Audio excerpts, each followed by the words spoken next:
You would hang your head in shame and go back into the control room, and the next person would go in and have a go at singing the song. And that's the audition process for 10cc's lead vocals. Do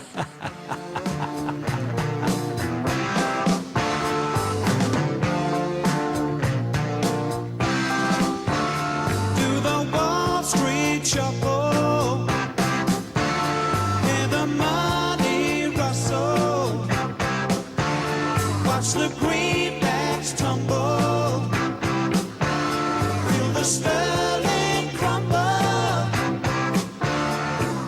Eric and I tended to write more, I think it was kind of a sort of pop influence, whereas Kevin and Lyle were more into experimenting, but then they needed, I think, more of our studying influence on them. Sometimes the songs would benefit from our rearranging them. They would do one brilliant part and never, ever repeat it. It would drive me mad. So you've got to repeat this at somewhere else. Here, maybe you could do it like this.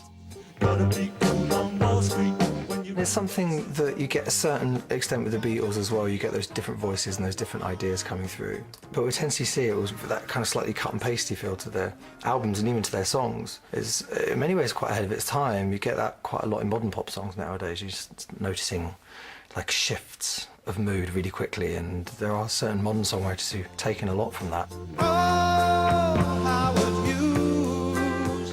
It's quite obvious that there are the two main inputs. The traditional songwriting as represented by Graham and Eric, and then the art school background as represented by Lowell and Kev. And when you bring more than one source of material to a group, you make the group richer. And so 10cc had a wider and deeper catalog than they would have had they been just one or the other.